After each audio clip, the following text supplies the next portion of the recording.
Hoy se suspendió todas las actividades en la U, y así que la vamos a hacer. La doctora nos encargó a todos los auxiliares que la hagamos la práctica, aunque no es práctica esto, pero vamos a hacer la parte teórica de manera virtual.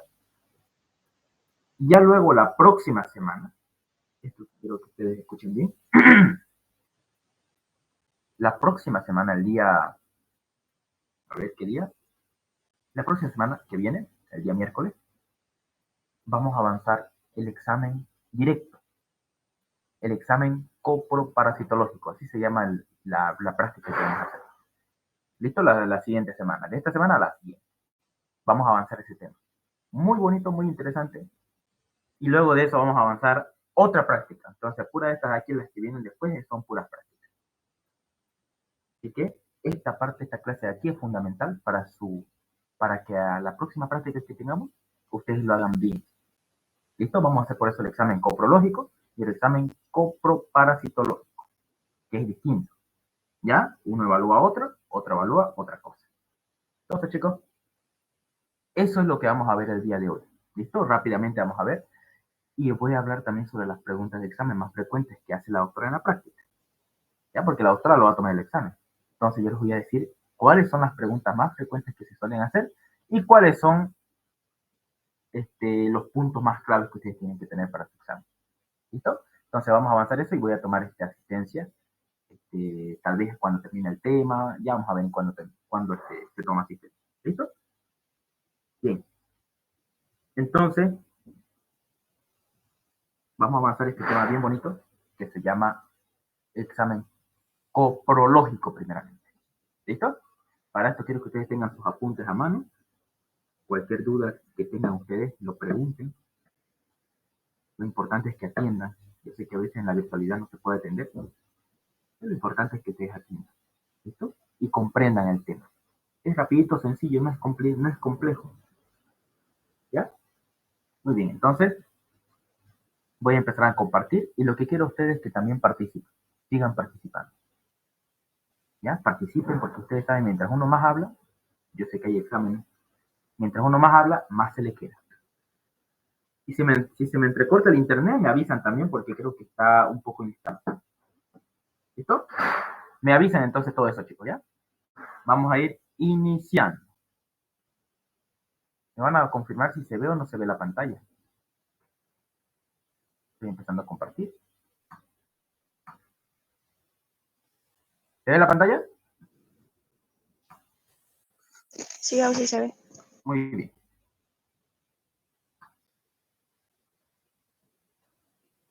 Vamos a avanzar este temita, es muy bonito. Aquí entra varias preguntas de examen. El examen coprológico. Tema muy bonito que es la práctica que vamos a hacer. Cuando ustedes lleven a la práctica, ya saben la materia fecal que tienen que traer en cada práctica, ¿no? Que vamos a tener desde la próxima semana. Entonces vamos a ver hoy el examen coprológico. Y aquí quiero que ustedes sepan cuál es el objetivo que nosotros tenemos, los auxiliares, la docente, para que ustedes aprendan a hacer un examen coprológico. ¿Para qué nosotros necesitamos? ¿Qué es la diferencia? Lo que quiero que ustedes diferencien, y eso pregunta la doctora Darto en el examen. ¿Qué es un examen coprológico? Que es el tema de hoy. ¿Y qué es el examen coproparasitológico? Que es distinto. ¿Ya? Entonces, acá vamos a ver cuál es el objetivo principal que nosotros tenemos en el examen coprológico. Conocer, no se olviden, los pasos a seguir a realizar el examen coprológico, distinguiendo las características organolépticas. Anoten bien, eso es lo importante, eso es lo que tienen que poner en ese examen práctico. Observar las características organolépticas, anoten bien ustedes en su apunte. ¿Ya? Esos son lo importante es las características organolépticas de las heces fecales, de las materias fecales. Ese es el examen coprológico. De eso se encarga. ¿Ya? De que ustedes sepan las características organolépticas de la materia fecal normal. De aquellas que son anormales o patológicas. ¿Ya? Entonces, me permite este examen coprológico, que es el tema de hoy, les decía, ¿para qué me servía? Para ver las características organolépticas de la materia fecal normal o de aquellas que son anormales o patológicas. Entonces me permite ver la materia fecal en sus características organolépticas, normales o anormales. ¿Listo? ¿Hasta ahí se entendió? Las características organolépticas, ¿no? Con el fin de apreciar la normalidad y la anormalidad en los procesos digestivos. Entonces, esto nos da una señal indirecta de que si hay una normalidad o una anormalidad del proceso digestivo en el paciente. Por ejemplo, si tiene un proceso, vamos a ver si las heces fecales salen con normalidad, o sea, con una forma normal, que ahorita vamos a ver cuál es la forma normal de las heces. Vamos a ver que el paciente va a estar sano, tranquilo en su tracto digestivo. Ahora, si sale aguachento, si sale medio así, medio pastoso, aguachento, tipo diarreico, pues vamos a pensar que hay un proceso patológico digestivo, ¿no? O una mala absorción. Entonces, todo eso nos da el examen coprológico. Muy bonito el tema. Aquí está, ¿no? Otra vez. ¿Qué es el examen coprológico? El examen coprológico, ¿qué me permite ver? Las características organolépticas, normales o anormales de la materia fecal. Además de visualizar sangre incluso, moco, ¿ya? Y que puede hacer sospechar de enfermedades parasitarias y otras enfermedades infecciosas de problemas digestivos. Entonces, lo importante aquí en el examen coprológico es ver las características organolépticas normales y anormales de la materia fecal. Eso es lo principal. ¿Listo? Recolección de la muestra, entonces. Para recolectar la muestra, el paciente tiene que tener una dieta normal para que nosotros podamos pedir a la muestra. Una dieta normal, 72 horas antes de la recolección de la muestra.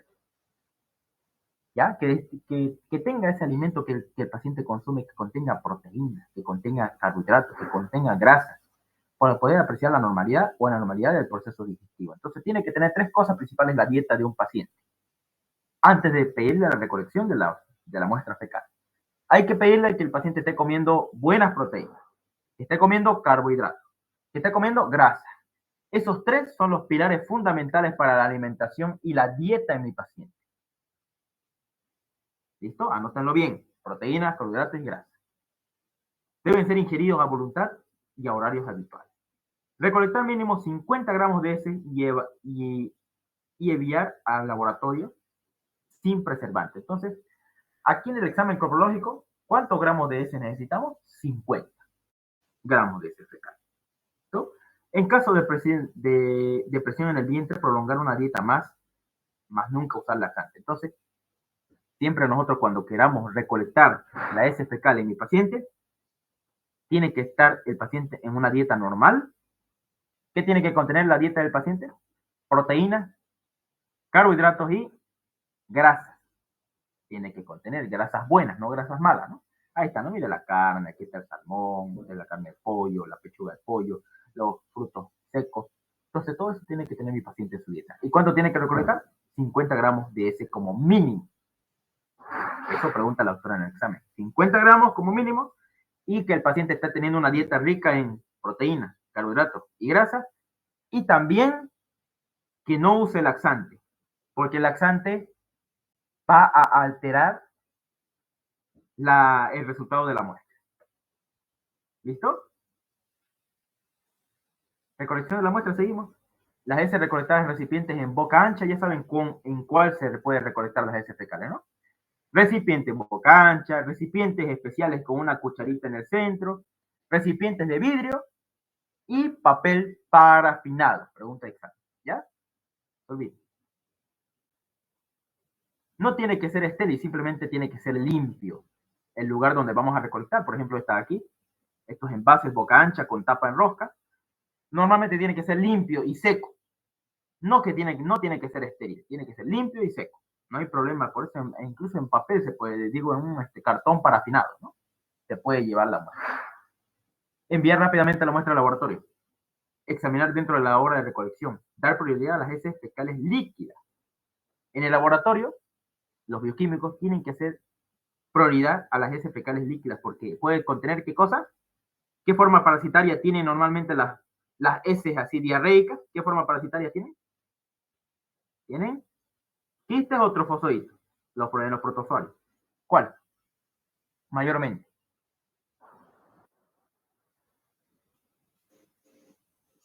Quiste. Las heces líquidas diarreicas contienen quistes. Ah, los trofozoides. Los trofozoides. Trofozoitos, porque están en movimiento. Muy bien. ¿Ya? Esta es pregunta de examen. Las heces líquidas contienen, o sea, las heces diarreicas, en otras palabras, contienen trofozoitos, mayormente. Sin embargo, las heces secas contienen quistes en vez de trofozoitos.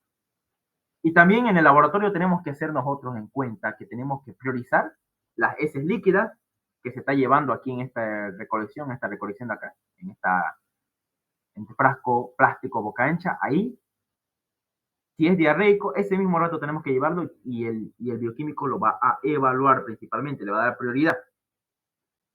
Las que tengan moco y sangre también son las que, si un paciente tiene diarrea con moco y sangre, se llama disentería, ¿no? Muy bien, disentería. Y esa disentería puede ser bacilar, que significa bacteriana, o puede ser parasitaria. Recomendaciones, lo mismo. Ya hemos visto cómo se recolecta, qué dieta tiene que decir el paciente.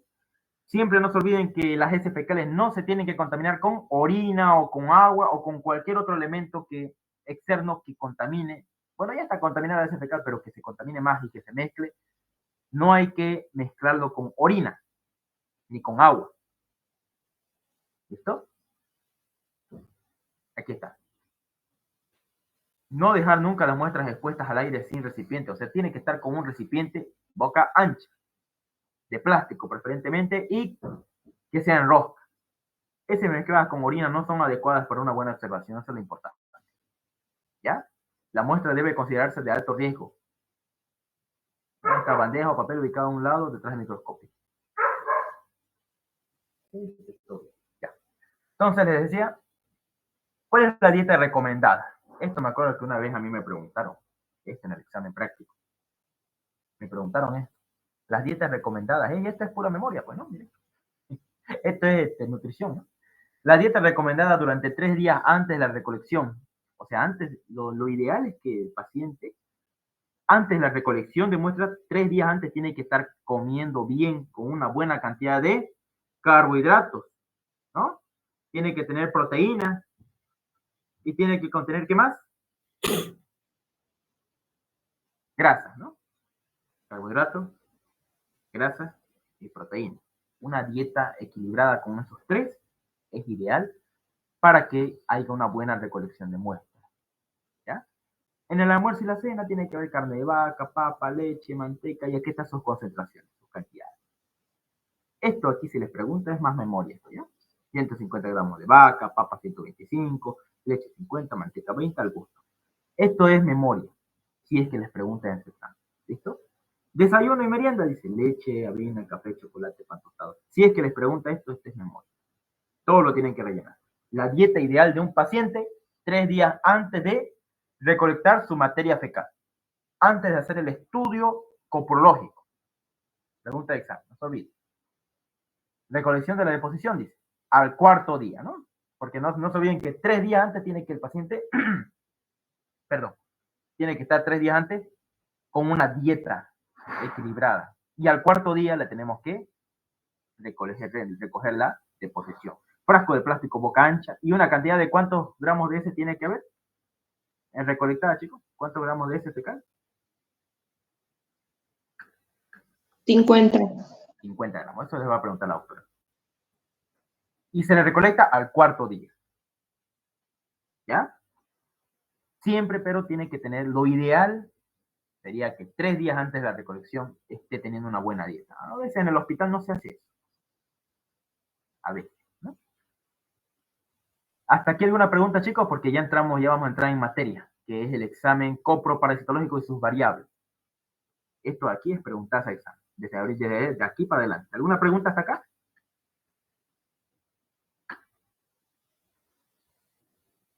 ¿Alguna pregunta? No, sí. Perfecto. Vamos entonces en esta parte. examen coprológico. En el examen coprológico vamos a ver características macroscópicas y características microscópicas. Pregunta de examen. Si les preguntan cuáles son las dos variables o los dos objetivos del examen coprológico, y ustedes van a decir, pues doctora, el examen coprológico se encarga de ver características macroscópicas, o sea, lo que yo veo a simple vista, y características microscópicas donde yo me apoyo con el microscopio óptico, ¿no? Para observar las características organolépticas de las heces fecales. Pregunta de examen, no se olviden. Entonces, ¿en cuánto se divide el examen coprológico, chicos? Para su objetivo. Características macroscópicas y microscópicas. ¿Ya? En el macroscópico vamos a ver las características organolépticas. ¿Cuáles son las características organolépticas? La cantidad. Anoten bien. Cantidad. Ahí estamos viendo examen macroscópico. ¿Qué más? Vamos a ver el olor de la heces fecal. Vamos a ver el color. ¿Listo? El olor, la cantidad, mira aquí, la consistencia, la forma. Ahí está el color, el olor. Entonces son 5 variables que nosotros vemos en el examen coprológico. Vamos a anotar acá. En el examen coprológico de manera macroscópica encontramos las siguientes variables. Uno es la cantidad. Y esto ustedes lo tienen que rellenar en un cuadrito. Uno es la cantidad. Segundo es la consistencia. Consistencia. ¿Qué más? Vamos a ver la forma de las heces fecales. La forma. ¿Cómo es su forma? Vamos a ver el olor. Y vamos a ver el color. ¿No? Cantidad, consistencia, forma, olor, color. ¿No? Todas esas son las variables que tienen que ver ustedes. 5 características. ¿No?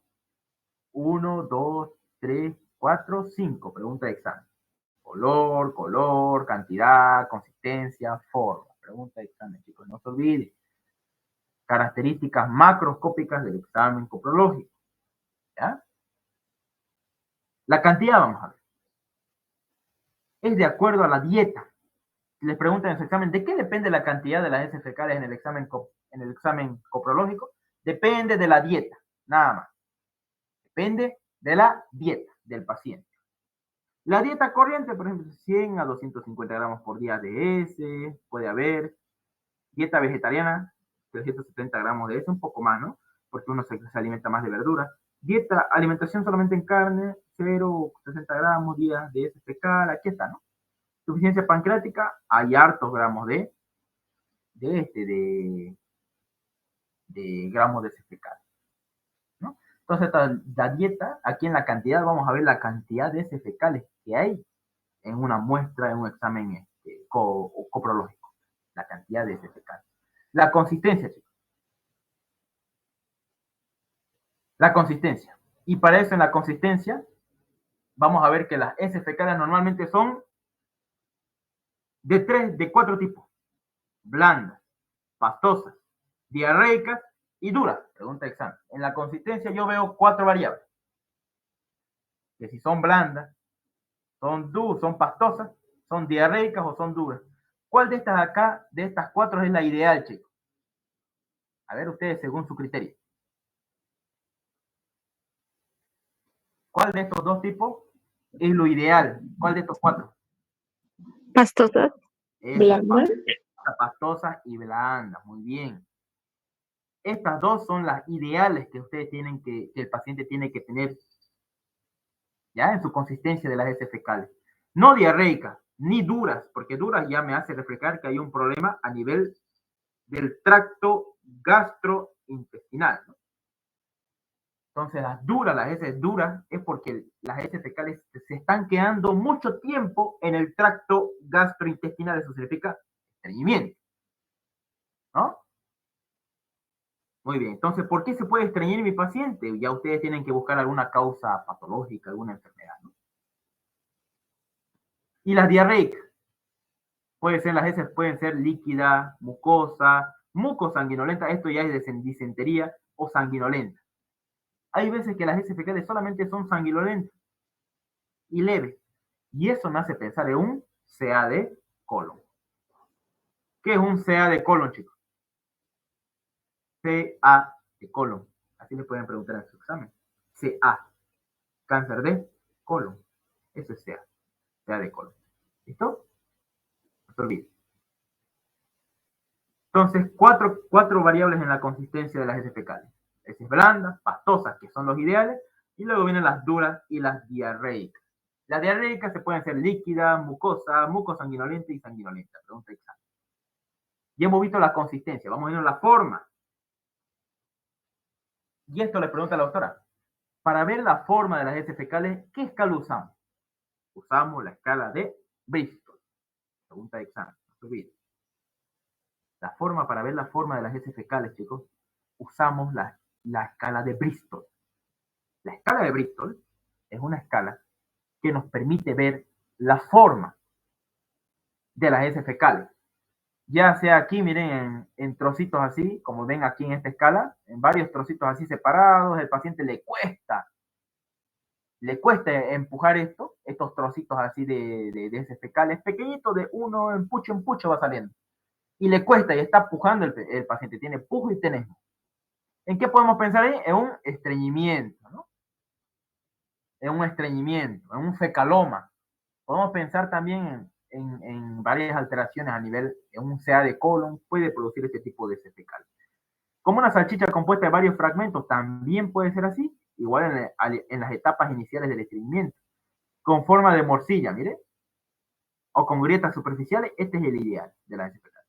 O blanda, mire, lisa, así. Estas dos son las ideales en el examen, en la escala de Bristol.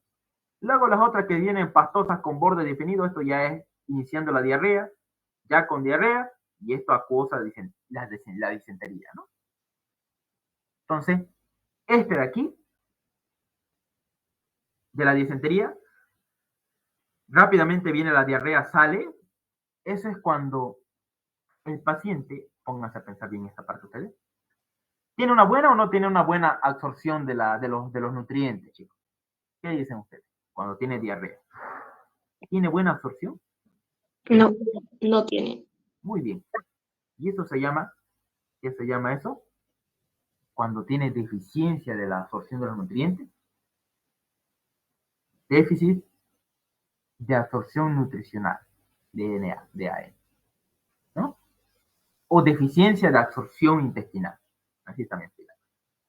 ¿Ya?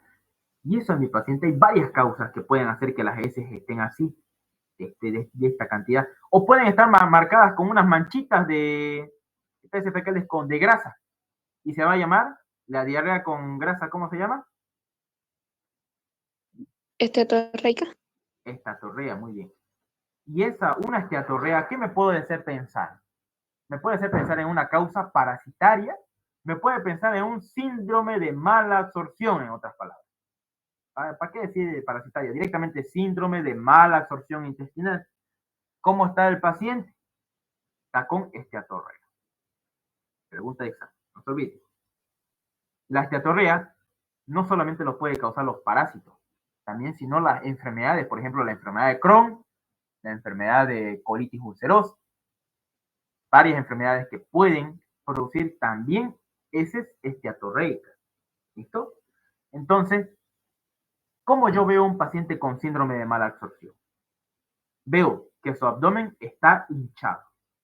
Veo que tiene una diarrea crónica o también llamada esteatorrea. Bueno, no llamada, con características de esteatorrea. ¿Qué más veo en un paciente? Un retraso en el crecimiento. La triada del síndrome de mala absorción. ¿Listo? Entonces, si le preguntan cuál es la triada del síndrome de mala absorción, facilito. Ese es esteatorreica. Abdomen distendido, así como si tuviera, ay, me hinché, dice, está hinchado su abdomen. Y el último, retraso en el crecimiento. ¿Listo? Esa es la triada del síndrome de mala absorción. ¿Listo? Bien. Entonces ya hemos visto. ¿Qué escala me sirve para que yo pueda ver la forma de las heces fecales? ¿Qué escala yo sé que me sirve? La escala de Bristol. Bristol, muy bien. Y esa escala de Bristol, el del tipo 7, es una diarrea acuosa importante. Mire cómo están las heces fecales. Tipo 7. Hay tipo 1 al tipo 7. Tiene 7 variables. 1, 2, 3, 4, 5, 6, 7. Lo que, si les preguntan en el examen la doctora, en la escala de Bristol, ¿qué tipo de heces fecal es la normal? Tipo 3 y tipo 4. No olviden. Si es que les pregunté. Tipo 3 y tipo 4 de la escala de Bristol son los normales. Y si quieren ustedes lo explican, pues en forma de salchicha es lisa, o la otra que es en forma de grietas superficiales. Lo importante es que sea cilíndrica, chicos. ¿Es cilíndrico? ¿Ya? O puede ser también en bolos, acintado también puede ser, ¿no? Este es por estrechez del tracto, especialmente en la última porción, este por un CA de colon, un cáncer de colon, ¿no? Acintado normalmente sale la heces fecal. En bolos sale cuando hay una parálisis intestinal o intestino perezoso. ¿Sí? Y es cilíndrico cuando es normal. ¿Listo? La escala de Bristol me permite ver la heces fecales y escoger el tipo según la forma y según su característica organoléptica. Esa es la escala de Bristol. ¿Listo, chicos? Vamos a continuar. Bien. ¿Hasta aquí hay una pregunta? ¿Alguna pregunta? ¿Alguna duda? A ver, están escribiendo creo en el grupo. ¿Una pregunta, chicos? ¿Qué dice Milenka? Sí que dijo en lo de la forma de bolos y acintado. Ya. Normalmente las heces fecales tienen que ser de forma cilíndrica, ¿ya? Normalmente, como todos, ¿no? Tiene que ser cilíndrica y tiene que estar en la escala de Bristol en tipo 3 y tipo 4, ¿ya? Ya saben ustedes cómo es el de tipo 4 y cómo es el de tipo 3. Normal, ¿ya? Ahora, los bolos, ¿qué significa atonía intestinal? ¿Qué significa atonía intestinal? ¿Será que el intestino se está contrayendo?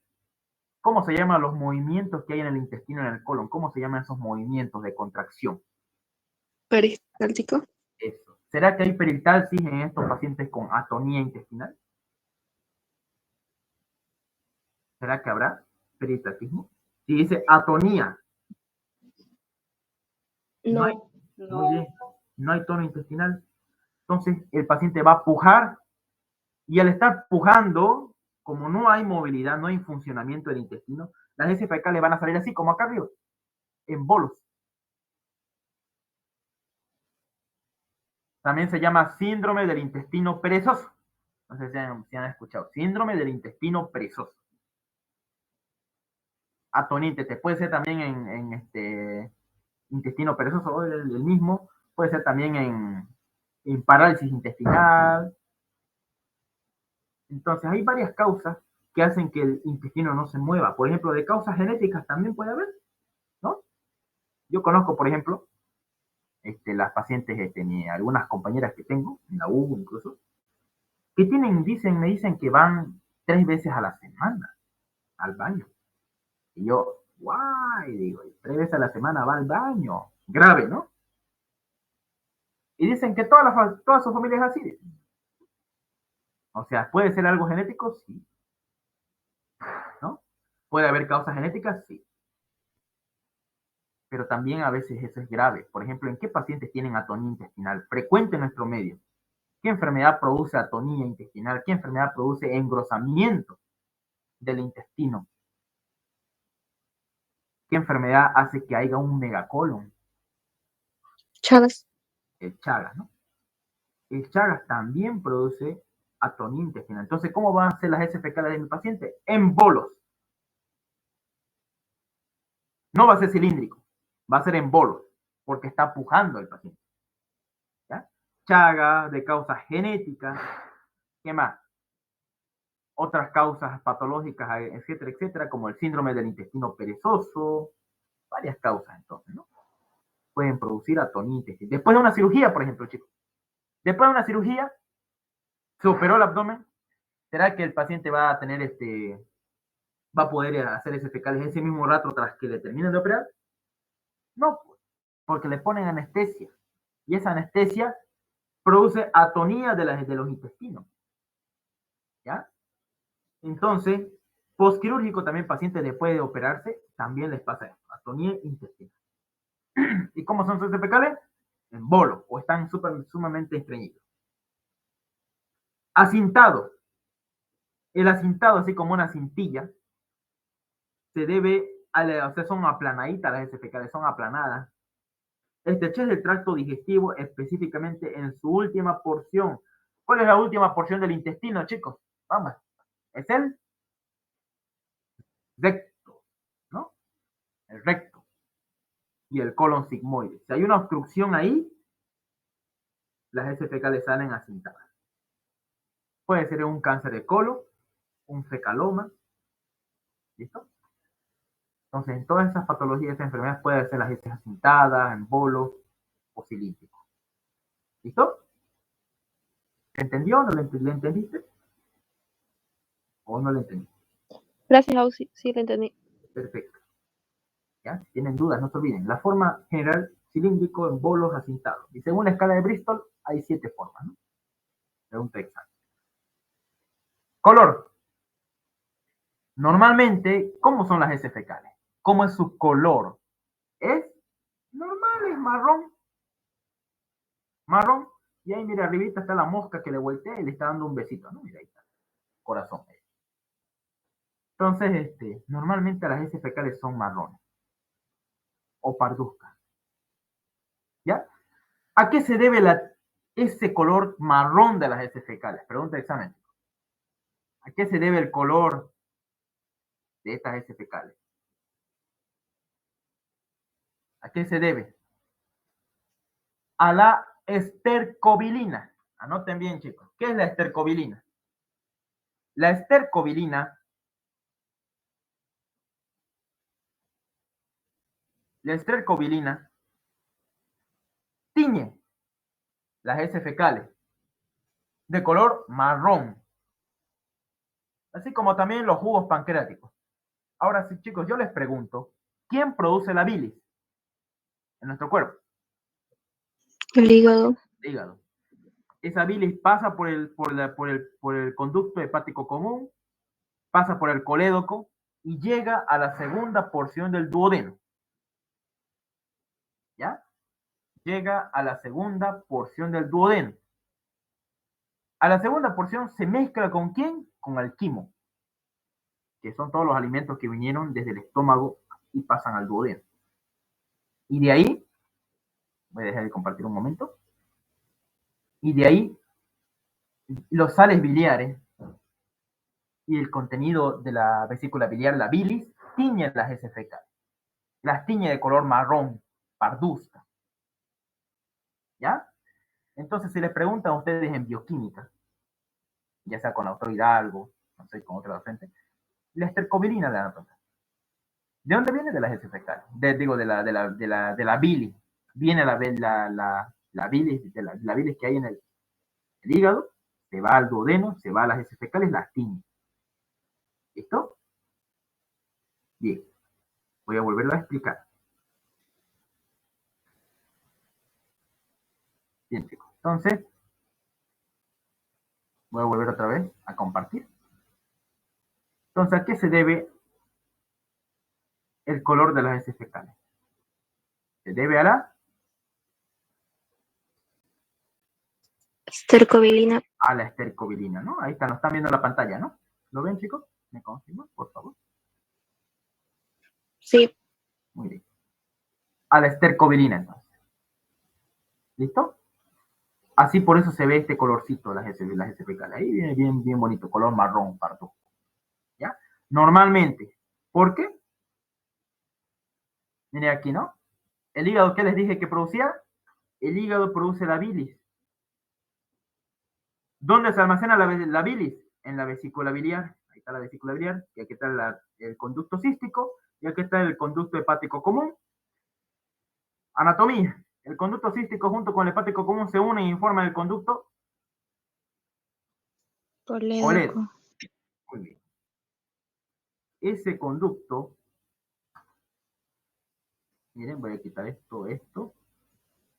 Voy a quitar el colon transverso. Y voy a quitar esto.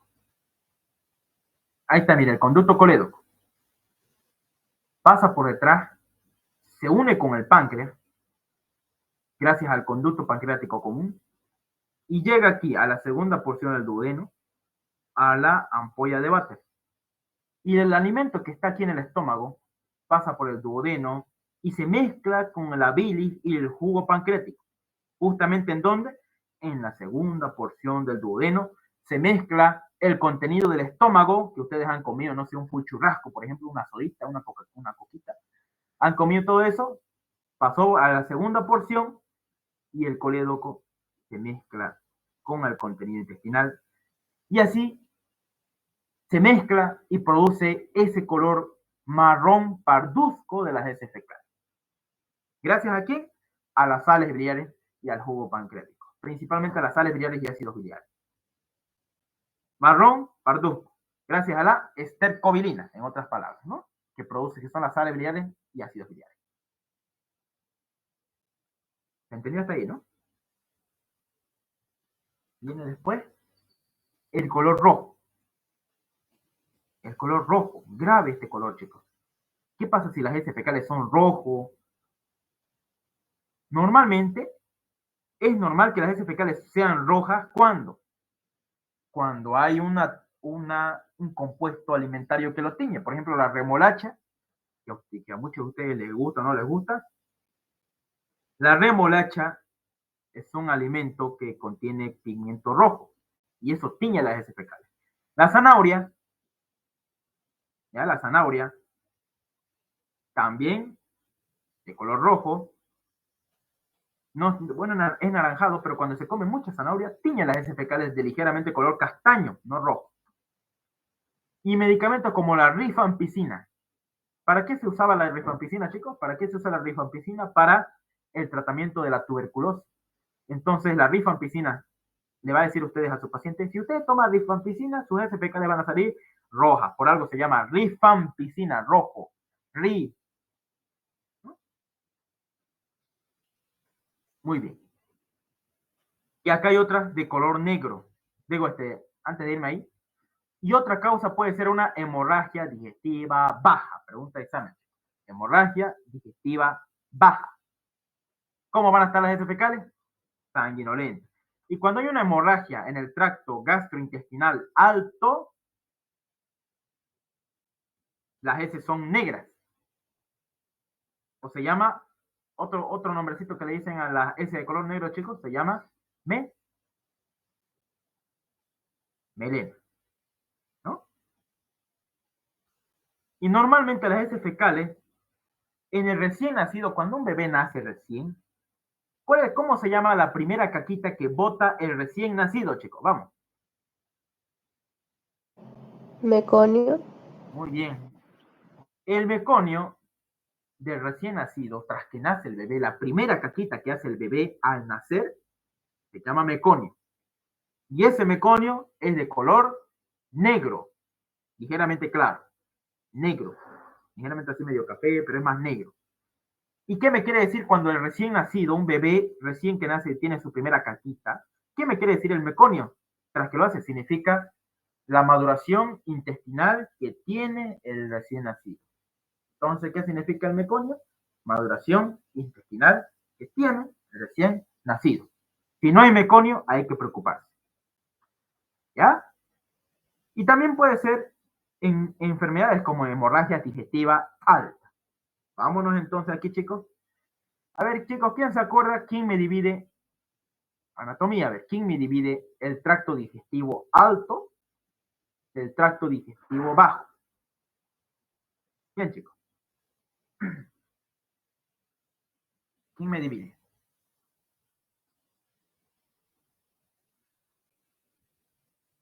¿Nadie se acuerda?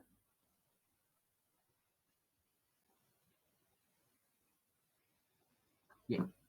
¿Se acuerdan del músculo de Treitz? ¿Quién se acuerda del músculo de Treitz?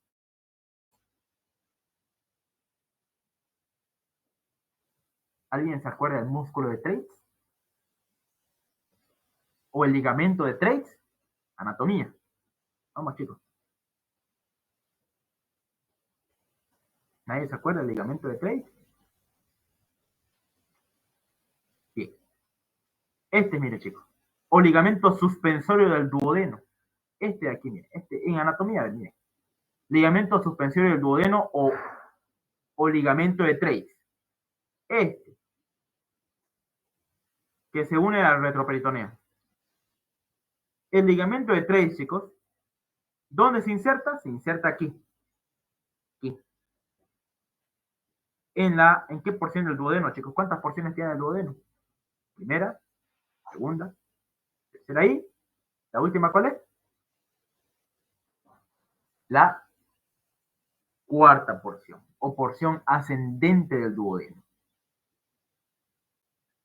¿Quién me lo asciende? ¿Por qué le dicen ascendente del duodeno? ¿Quién me lo suspende a la primera porción del duodeno? Me lo suspende el ligamento de Treitz. Entonces, chicos, todo el contenido intestinal que esté por arriba del ángulo de Treitz y haya un sangrado, no sé, en el estómago, por ejemplo, imagínense en el estómago haya una úlcera. Yo les pregunto, chicos, ¿las úlceras en el estómago sangran o no sangran? Las úlceras, las erosiones en el estómago, ¿sangran o no sangran? Las varices en el esófago, ¿sangran o no sangran? En el duodeno. Todos esos sangran, chicos. ¿Ya? Entonces, todo lo que está por arriba del ángulo de Treitz, que está aquí en el ligamento suspensorio del duodeno, todo lo que esté por arriba de acá, desde la boca, esófago, estómago, duodeno, todo lo que esté por arriba, se va a llamar tracto intestinal, o todo lo que sangra por arriba de este ligamento de Treitz, que está aquí en la cuarta porción del duodeno, todo lo que sangra por arriba de ese ángulo de Treitz, se va a llamar hemorragia digestiva alta. Y todo lo que sangre por debajo de ese ligamento de Treitz, ya sea el ilion, el colon, se va a llamar hemorragia digestiva baja. Muy bien. ¿Le entendieron, chicos, o no lo entendieron?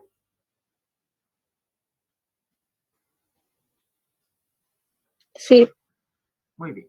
Entonces, si un colon aquí tiene una úlcera, o hay aquí en el colon un cáncer de colon, y ese cáncer hace que sangre el colon, o esa úlcera hace que sangre el colon, va a sangrar por dentro. ¿Está por encima o por debajo del ángulo de Treitz, chicos? El colon. Por debajo. Por debajo. ¿Qué pasa si tengo aquí un cáncer de colon? ¿Cómo va a ser la hemorragia? ¿Digestiva alta o digestiva baja? Baja. Muy bien.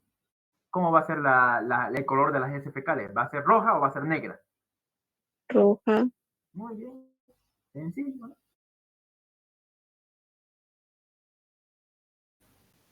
Rojo y todo lo que esté por encima del ángulo de Treitz va a ser las heces negras. ¿Por qué eso se vuelven negras las heces fecales arriba? A ver, chicos, ¿quién se acuerda? ¿Por qué aquí arriba cuando sangra? ¿Por qué acá abajo se vuelven negras las heces fecales? Por la absorción. ¿La absorción de qué o el metabolismo? ¿De qué? ¿Qué cosa? De la hemoglobina, ¿no? ¿Ya? Se va a metabolizar la hemoglobina en el tracto intestinal, en el colon, y se va a volver negro, melena. Ese es más que todo por la hemoglobina, por la sangre. ¿Ya? Entonces ya saben ustedes cuál es el tracto gastrointestinal superior e inferior de acuerdo a las hemorragias. Y de acuerdo a las obstrucciones intestinales, si una obstrucción intestinal, ustedes obstruyen el intestino y no está pasando el contenido intestinal, ya sea por un parásito, no sé, por algo que se haya bloqueado, el tracto gastrointestinal superior se va a denominar todo lo que esté aquí desde el ilion terminal. Esta porción del intestino se llama ilion terminal. Todo lo que esté por arriba es obstrucción intestinal alta y todo lo que esté por abajo, obstrucción intestinal baja. A nivel del ilion terminal. ¿Listo? Eso es para las obstrucciones intestinales. Pero aquí en este tema del que ya estamos hablando es de las hemorragias intestinales. Entonces no se olviden, hemorragia intestinal baja, negro. ¿Ya? Melena. ¿Se entendió esto? La diferencia del rojo con el negro. ¿En qué situaciones y por qué le dicen hemorragia digestiva baja, alta? ¿Se entendió, no? no le han entendido. ¿O quieren que lo repita? Auxi, repítalo, por favor, la verdad yo no lo entendí. Ya. Entonces, mire, vamos a ver solamente la hemorragia digestiva. ¿Ya? La hemorragia digestiva, cuando hay un sangrado, por ejemplo, a ver, vos tenés aquí en el esófago, aquí arriba, tenés varices en el esófago. Y el esófago empieza a sangrar. ¿Dónde se ve la sangre? Se va a ir al estómago, se va aquí a digerir en el estómago, va a irse por el duodeno, se va a digerir aquí por el páncreas, por los jugos biliares, y todo lo que está sangrando se va a ir por el intestino. Y eso se va a llamar hemorragia digestiva. ¿Qué cosa? ¿Alta o baja? Si sangró en el esófago. En la alta. ¿Por qué le decimos alta? Porque está sangrando en el esófago, en el estómago o en el duodeno. Está sangrando, hay una úlcera. ¿Y quién me divide eso? El ligamento o ángulo de Treis, que está en la cuarta porción del duodeno. Y todo lo que esté arriba de ese ángulo de Treis o por ese tracto va a ser hemorragia digestiva alta. Y todo lo que baje del ángulo de Treis, o sea, colon, intestino, yeyuno, ilio, todo lo que está aquí en el intestino, va a ser hemorragia. Y hay sangrado, se va a denominar hemorragia digestiva baja. Entonces, a ver, otro ejemplo. ¿Cómo va a ser las heces fecales si el paciente sangró aquí en el esófago? ¿Cómo van a ser las heces fecales aquí al final? ¿Van a ser oscuras o van a ser rojas? ¿Cómo van a ser? Si sangró mi paciente aquí en el esófago, ¿cómo van a ser las heces fecales? ¿Negras o rojas? Roja. Si sangró acá arriba, aquí en el esófago, Negra. va a ser negro. ¿Por qué? Porque se está digiriendo en el estómago, se está digiriendo en el duodeno. Va a ser negro las heces fecales al final porque sangró en el esófago, sangró acá arriba, sangró por encima del ángulo de Treis, que está en la cuarta porción del duodeno. Todo ahí arriba sangró. Entonces, o cualquier parte del duodeno, el estómago o el esófago que sangre, se llama hemorragia digestiva alta.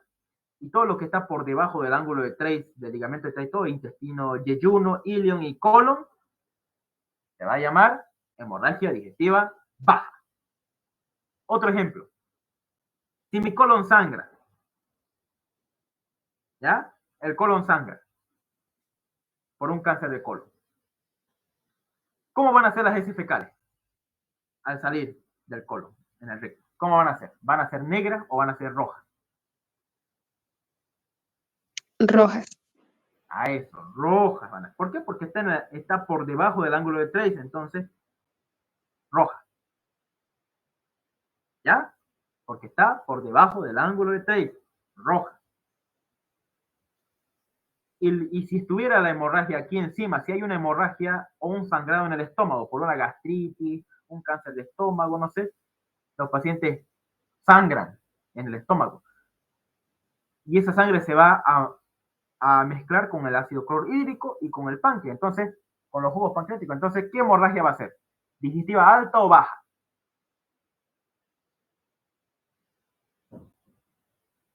¿Cuál creen que va a ser? Alta, ¿no? ¿Y cómo van a ser las heces fecales entonces? Es una hemorragia digestiva alta que sangró en el estómago. ¿Cómo van a ser? ¿Negras o rojas? Negras. Muy bien, o también llamado melena, ¿no? Eso es entonces la gran diferencia. ¿Por qué? Y el por qué en este dibujito dice rojo y por qué dice negro, ¿no? Y por qué dice hemorragia digestiva baja, hemorragia digestiva alta. Muy bien, ¿se entendió? ¿Alguna pregunta? Ya, sí, gracias. Perfecto. ¿Alguien más le entendió o no lo entendió? Está sencillito, ¿no? Vamos con el azul o verde. El consumo de medicamentos como el azul de metileno hace que las heces fecales sean azules. El azul de metileno es un compuesto que no es dañino mucho, que se toma normalmente cuando uno quiere hacer un estudio diagnóstico. Y eso lo van a ver más adelante. Heces amarillentas. Cuando, por ejemplo, en el recién nacido, cuando consume la leche, se vuelve la piel del recién nacido amarillento. Ay, hay que, la bilirrubina, le dicen, ¿no? ¿Se le subió la bilirrubina? Pues. O se le subía ¿qué dice? De todo le dicen, ¿no? heces amarillentas. En el recién nacido es normal. Es normal las heces amarillentas, ya después del consumo de leche. En los adultos, por aumento de bilirrubina, sales, puede ser amarilla las heces fecales. Por ejemplo, en la hepatitis. Me salté. Y heces acólicas, sin color, no tienen olor, son de color gris o tienen un aspecto mancilloso. Heces acólicas o también llamada acolia.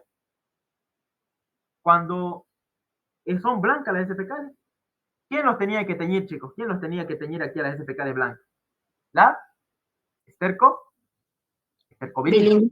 Muy bien, entonces como no hay bilis, no se está produciendo bilis. Imagínense pues una insuficiencia hepática, el hígado no hay, o el hígado está enfermo, hay una hepatitis, un cáncer de estómago, digo de cáncer de hígado, no van a producir bilis. Entonces, ¿será que van a teñir a las heces fecales? Si no hay bilis, no hay estercovirina, quien lo produzca, no, no van a teñir las heces fecales y por eso se van a llamar heces acólicas. ¿Ya? Acólicas. Entonces, ¿por qué son las heces fecales sin color? Porque no hay la estercovirina. ¿Y quién la producía la estercovirina? El hígado. Y si el hígado está enfermo, tiene alguna insuficiencia, un cirrosis hepática, cáncer hepático o una alquilia pancreática, el color de las heces fecales va a ser blanco o acólica. ¿Una pregunta hasta qué, chicos? ¿Una pregunta duda?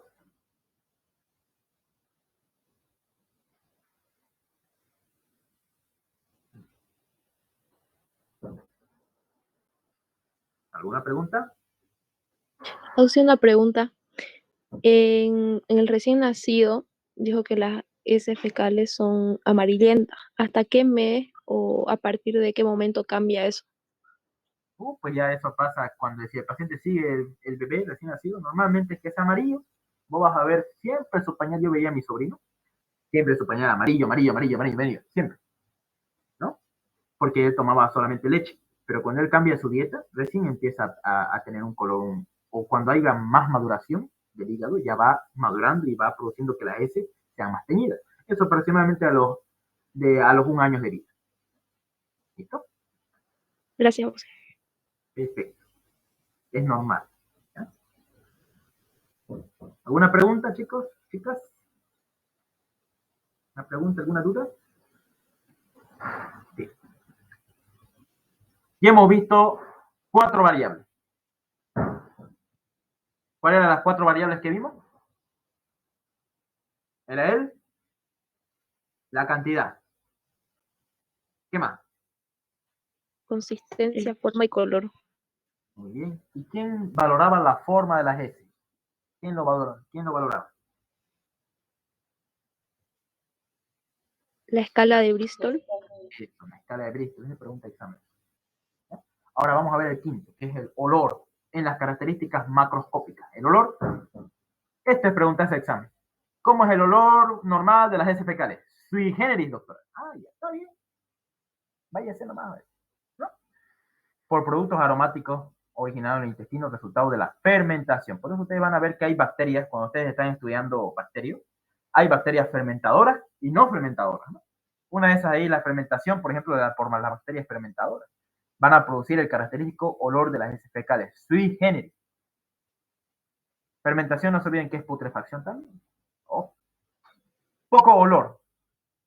Normalmente es que las heces fecales huelan, pero si no hay olor y ustedes lo huelen, la heces fecal, no sé, o el dice el paciente, no, no se huele nada. Ah, no se huele nada, ni a flores se huele. ¿Qué tendrá? No, dice. Uno tiene que pensar en insuficiencia biliar, por ejemplo. ¿Ya? O diarreas de origen nervioso, diarreas acuosas, o el paciente ha tomado antibióticos que han matado a las bacterias fermentadoras, entonces puede haber poco olor, y normalmente hay poco olor en los recién nacidos por alimentación de leche, cuando sus heces fecales son amarillas, ¿ya? Poco alimentación láctea puede ser, digo, por alimentación láctea. El olor de las heces fecales va a ser poco, ¿no? En los recién nacidos. Ese entonces, podemos pensar eso. Si es un recién nacido y tiene poco olor su heces fecal, pues es normal, ¿no? Si es un paciente adulto y tiene problemas en el hígado, pues insuficiencia biliar. Son las S acólicas, ¿no? Acólicas y sin olor. El paciente tomó ceftriaxona, no, levofloxacina por varios tiempos, pues el olor va a ser poco porque ha matado a las bacterias fermentadoras productoras del olor. ¿Listo? Y hay normalmente en el colon. No se olviden que el colon tiene muchas bacterias. Por eso uno cuando muere, cuando una persona fallece, ¿cuál es lo primero que se degenera? Lo primero que se pudre en nuestro cuerpo, chicos, vamos. Es in, es el intestino, el colon. ¿Por qué? ¿Por qué creen que más rápidamente se pudre el colon cuando uno muere? Porque hay gran cantidad de bacterias. Muy bien. Gran cantidad de bacterias gram negativas, ¿no? Bacilo y coco, gram negativo en el colon. ¿Ya? Predominio con los positivos. ¿Bien? Vamos a continuar. Inodoro. Poco olor, ya saben. Pero cuando no huele a nada, es el meconio. ¿Qué era el meconio? La primera de defecación del bebé, su Es primer popó. el primer popó del bebé. Es, muy bien. Y aparece a las 24 o 48 horas después del nacimiento. ¿Ya? Meconio. Sí, ¿y qué pasa si el bebé nace estreñido?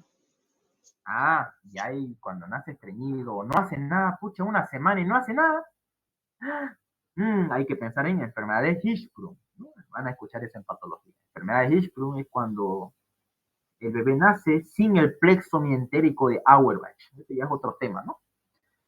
Ese es un tema muy interesante. Por ejemplo,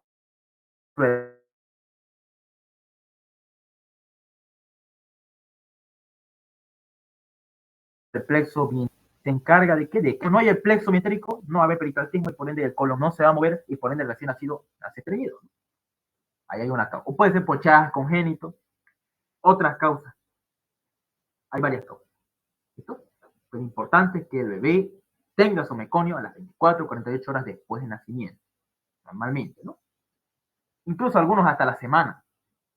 Pero como ya está, digamos, varios meses, así sigue, y no hace nada, ahí hay que preocuparse ya a la semana. A la semana que pase ya hay que preocuparse. ¿Ya? Bien. ¿Hasta ahí se entendió? ¿Alguna pregunta? ¿Y el meconio cómo es, chicos? ¿Qué color es el meconio? Negro. Negro. Y es primer popó que hace el bebé tras que nace. ¿Listo? Ahí a mis alumnos de embriología les estaba enseñando también que no es bueno que el bebé nazca por más de 42 semanas. O sea, no es bueno que el bebé siga en la panza 9 meses, más de 9 meses. 10 meses. No es bueno. Porque el bebé dentro de la mamá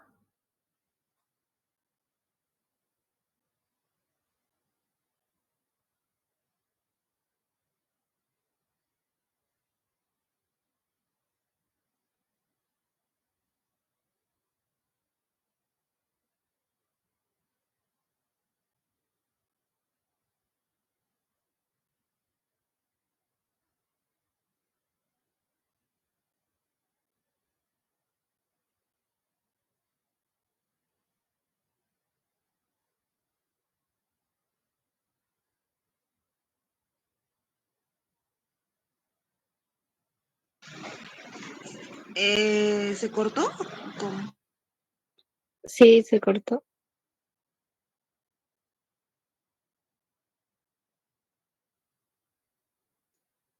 Dijo que tenía mal su internet.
Hola, hola. ¿Se escucha bien, chicos? Sí. Van a disculpar, había acabado mis megas. Una cosa, ¿no? Bien. Me compré ilimitado y creo que se acabó rápido. Bien. Entonces, no es bueno, les estaba diciendo, que el bebé esté mucho tiempo en la mamá, dentro del útero de la mamá, porque se puede hacer el meconio dentro del útero y ese meconio se puede aspirar. ¿Ya? Eso ya es otro caso. Inodoro, entonces. Cuando no tiene olor, normalmente es el meconio. Olor ácido o agrio o butírico en procesos fermentativos anormales, cuando hay muchas bacterias fermentadoras. Proceso patológico, gastroenteritis, por ejemplo. Olor pútrido, cuando es bien pútrido, si bien como si algo se estuviera pudriendo. Putrefacciones en la parte izquierda del colon, puede ser un cáncer de colon. Y el olor en cola de carpintero, en la disentería amibiana. Pregunta de examen. Eso entró en mi parcial de mixta. Olor en cola de carpintero. Y yo mismo como, pero si yo fui carpintero desde pequeño, era para carpintero. Ahora tengo disentería amibiana, ¿no? Lo que estábamos avanzando. ¿Listo? Olor en cola de carpintero. ¿Han olido alguna vez la cola que tiene de carpintero, esa cola? Que se pega hacia los muebles. ¿Han olido alguna vez? Ese olor igualito tiene la disentería amibiana. ¿Listo? ¿Alguna pregunta, chicos, hasta ahí? ¿Alguna pregunta, alguna duda?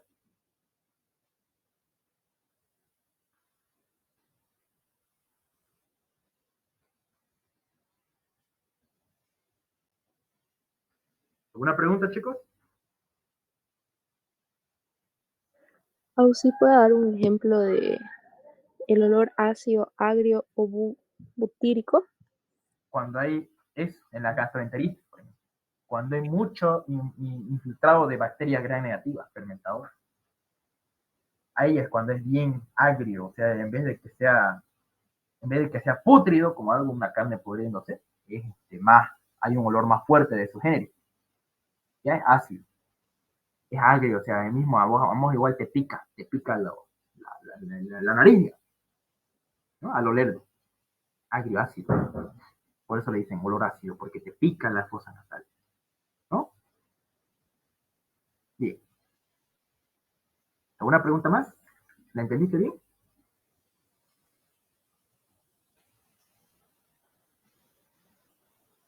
Bien. Continuamos. ¿Se entendió todo esto, no? Hemos visto el examen macroscópico del examen coprológico. Vamos ahora a irnos al examen microscópico del coprológico. En el examen microscópico nosotros vemos en el microscopio si hay presencia de leucocitos en la diarrea del paciente o en las heces fecales, ¿no? Normalmente no hay leucocitos en las heces fecales. Y si hay, puede haber en distintas enfermedades bacterianas o parasitarias, por ejemplo, los macrófagos, que son un grupo de leucocitos, de los trofocitos, gránulos diferenciales, morfología nuclear en las amebas. Entonces, puede haber macrófagos cuando hay una disentería, por ejemplo, ¿no? En las amebias. Se identifica mediante coloraciones con grata, Esto ya es otra cosa. Entonces, ¿qué vemos en el examen microscópico, chicos? Vemos leucocitos, ¿ya? Vemos eritrocitos, vemos cristales de charco y Leydig, restos alimenticios de origen vegetal y restos alimenticios de origen animal. Eso es lo que vemos en el examen microscópico, chicos. ¿Ya? Leucocitos, eritrocitos, cristales, vemos también formas de los alimentos. Entonces, ¿qué vemos aquí en el examen microscópico? Leucocitos. Y si hay leucocitos, una infección bacteriana, una infección parasitaria por amebiasis. Pregunta de examen, no se olvide, los leucocitos. Mira aquí, observación de la presencia de moco y sangre aquí hacia arriba, ¿no? Esto es eso ya estamos, eso es parte de esta parte de aquí, me olvidé de explicarles. Esta parte de aquí sigue siendo el examen macroscópico. Si hay moco o sangre, está. Otra variable más, me estaba olvidando de decir. Ahora en el examen microscópico es el leucocito. Miren aquí está, esto de aquí es pregunta de examen. Miren este cuadrito acá. Si nosotros encontramos leucocitos, primero tenemos que encontrar 200 células 200 células en un examen objetivo de 40x. Ya ustedes ponen el microscopio en 40x y observan, ese es un campo. Un campo viene a ser una superficie o una distancia entre 40x. ¿Cómo es? Entonces, si hay unos 5 leucocitos o menos de 10 leucocitos por campo de 40x en el microscopio, se le llama escasos y se pone positivo una cruz. Si hay entre 10 a 30, se pone regular y doble positivo. Y si hay más de 30 leucocitos por campo, ¿y cuánto era el campo? 40x. Abundante, y le ponen 3 cruces. ¿Ya? Lo normal es que haya leucocitos de 1 a 2 por campo. Pregunta de examen. Normalmente 0 a 2 por campo. Normalmente no hay leucocitos. Puede haber tal vez por ahí, puede haber por 0 a 2 por campo. ¿Listo? Esto aquí es interpretation del coprológico. Positivo, doble positivo y triple positivo. 3 cruces, un cruce, 2 cruces, 3 cruces. Este entonces se usa en el examen coprológico para ver si es positivo, doble positivo o triple positivo. ¿Ya? Esto aquí es pregunta de examen, chicos. ¿Cuáles son los signos que se usan para ver la cantidad de escaso, regular o abundante en el examen coprológico? De los leucocitos es una cruz, 2 cruces, 3 cruces. Ya fue. Diarrea de origen metabólico. Vamos a ver si hay presencia de polimorfos nucleares, que son los neutrófilos, o de mononucleares. Normalmente es que haya 0%, 0%. ¿No? Y si hay, le ponemos su porcentaje. Eritrocitos, lo mismo. Si hay eritrocitos, me puede identificar sangre en la materia fecal. ¿No? Sangre en la materia fecal. Puede ser una hemorragia digestiva baja. O puede ser una disentería. ¿No? Lo mismo. Menos de 10 eritrocitos por campo. ¿Cuánto tenía que ser el campo, chicos, en el microscopio? ¿A cuánta X? 40. 40X. Muy bien. Ese es un campo. ¿Ya? Y si hay ustedes en ese campo, ven menos de 10 eritrocitos, es escaso y se le pone una cruz. Si es de 10 a 30, es regular. Ustedes en su mente dicen, regular cantidad, entonces ponen 2 cruces en el informe. Hay más de 30 leucocitos, entonces abundante. Más de 3 positivos, 3 cruces. Ya hemos visto leucocitos, eritrocitos, ahora nos falta cristales de Charcot-Leydig. Pregunta de examen. Iguales. ¿En qué enfermedades se observan los cristales de Charcot-Leydig? Miren estos charcos, miren. Se ven así como unos cristales, ¿no? Charcot-Leydig, varios. ¿Son producto de qué? De la desintegración de los eosinófilos y se asocian a procesos alérgicos. Anoten bien. En procesos alérgicos y parasitarios se observan los cristales de Charcot-Leydig.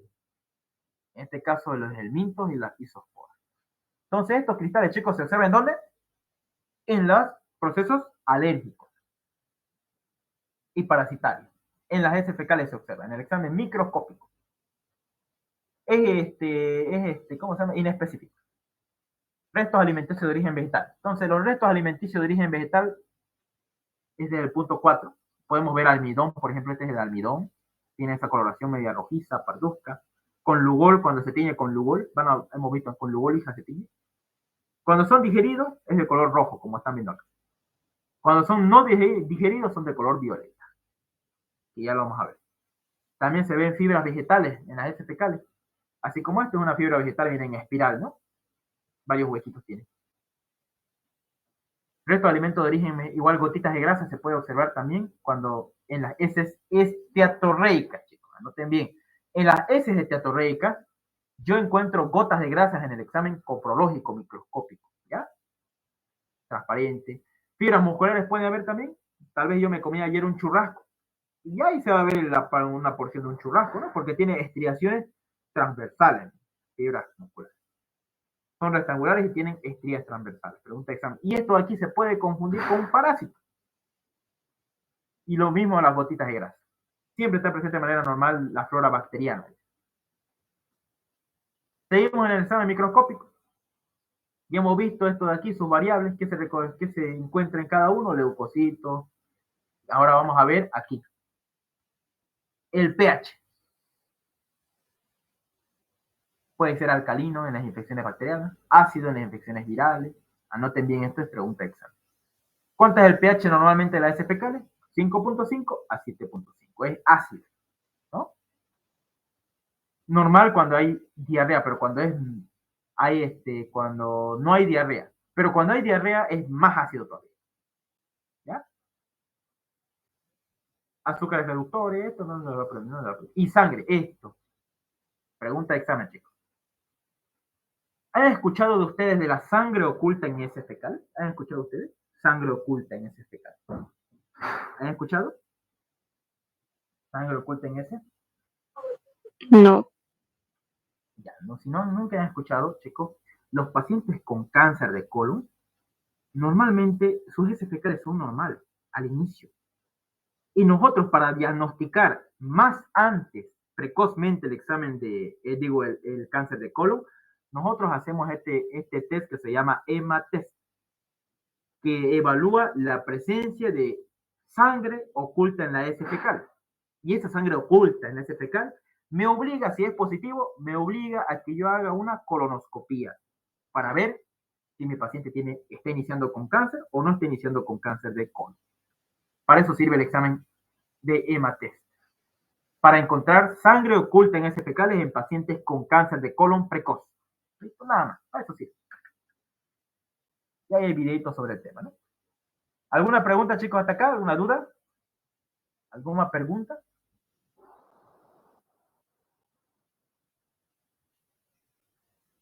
¿Alguna pregunta, chicos? Con eso terminamos con la parte del examen coprológico. ¿Alguna duda que tengan? ¿Alguna pregunta?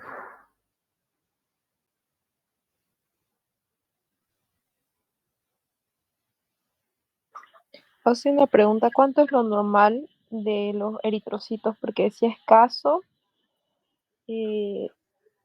Normalmente, no debería haber eritrocitos. Normalmente. Nada. Ni uno. Cero. ¿Por qué va a haber eritrocito, digamos? ¿No? Hay que ponerse a pensar, a ver, en el tracto no tiene que haber ni uno. No normal. En los leucocitos puede haber, porque no se olviden que las células caliciformes secretan moco y los leucocitos están en la lámina propia. Entonces pueden pasar los leucocitos, pero no los eritrocitos, no tiene que haber ni uno. Y si nosotros encontramos eritrocitos, sangre oculta en heces fecales de manera precoz, vamos a pensar en qué? En Cáncer de colon. cáncer de colon. ¿Y qué tenemos que hacer ese ratito al paciente? EMA-test. Eso, le hacemos la hematest, y sale positivo. Sangre oculta en heces. Entonces, eso, le hacemos una colonoscopía. Tras que el hematest salga positivo. ¿Y para qué me servirá el hematest? Para anticipar el cáncer de colon de manera precoz, antes de que se extienda, antes de que crezca. ¿Listo? Ese es el examen coprológico. Y algo que les voy a enseñar así rápidamente, el examen coproparasitológico. Anoten bien esto. Esta es pregunta de examen. El examen coprológico, ¿qué me evaluaba, chicos? ¿Qué me evaluaba el examen coprológico? ¿Qué me evaluaba? Las características organolépticas. El examen coprológico. Sin embargo, el examen coproparasitológico, ¿qué hace?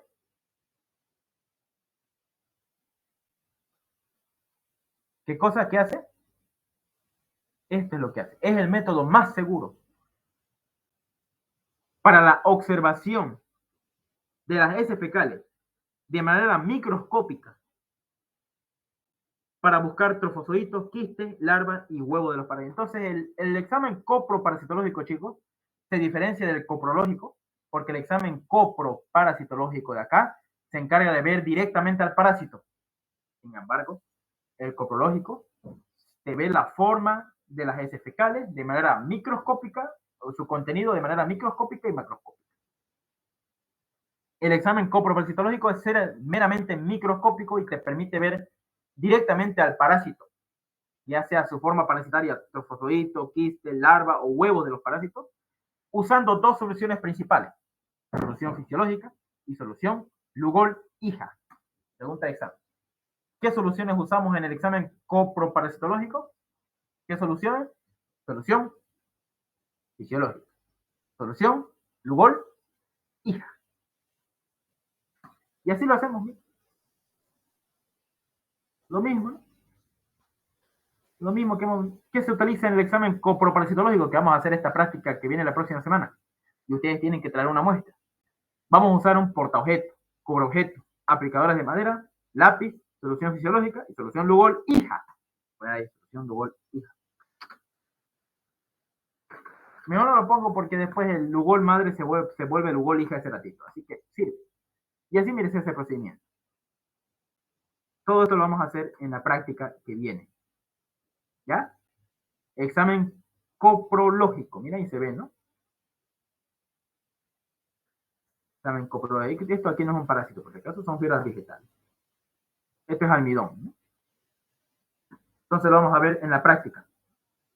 Y antes de terminar la clase y a llamar a asistencia, ¿para qué me sirve el examen coprológico? ¿Para qué me servía, chicos? El examen coproparasitológico. ¿Para qué sirve? Para poder ver directamente al parásito, sea trofozoito, quistes o huevos. Eso, la forma parasitaria y por medio de dos soluciones. Fisiológica o lugolija. Muy bien. Y a diferencia del coprológico, ¿cuál es la diferencia del coprológico? ¿La diferencia del coprológico cuál es?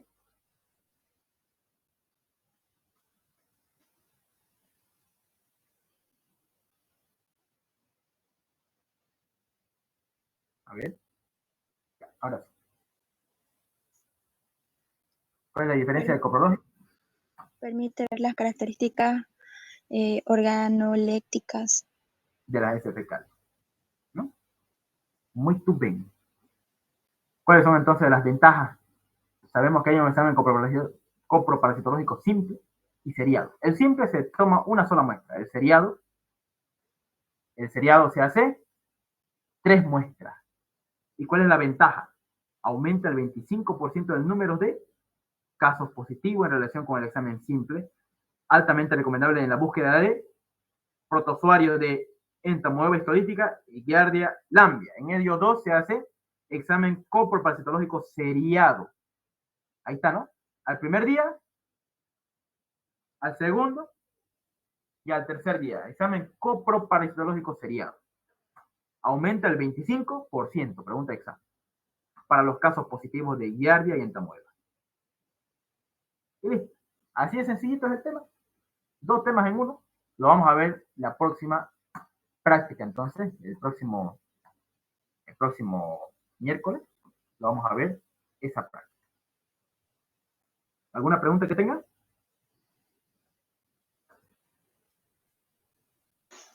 Aún sí va a pasar su QR hoy día, ¿no? Sí, hoy mismo lo paso. Ahí lo voy a... Sí, en la clase práctica que vamos a tener, tenemos que traer la muestra, pero no vamos a dar examen en esa práctica, ¿no? ¿O sí? No sé, depende de la doctora. La verdad, yo no agarro los puntos ya de la práctica. El año pasado agarraba y yo las tomaba cada práctica, no las tomaba. Pero ahora la doctora es la que toma, digamos. No le dijo nada, ¿no? Si le iba a tomar el examen. No. De práctica. Entonces todavía, tal vez si no les dijo nada, no. Tiene que decirles ella. ¿Listo? Eso sí, les voy a pasar las dos diapositivas para que vayan respondiendo a la doctora, porque después la doctora dice, no han estudiado, tanto. Ustedes saben, ¿no? Sí, por favor. Bien. Ya se los voy a pasar las diapositivas. ¿Alguna pregunta igual que tengan, chicos, antes de empezar a llamar lista? ¿Una pregunta?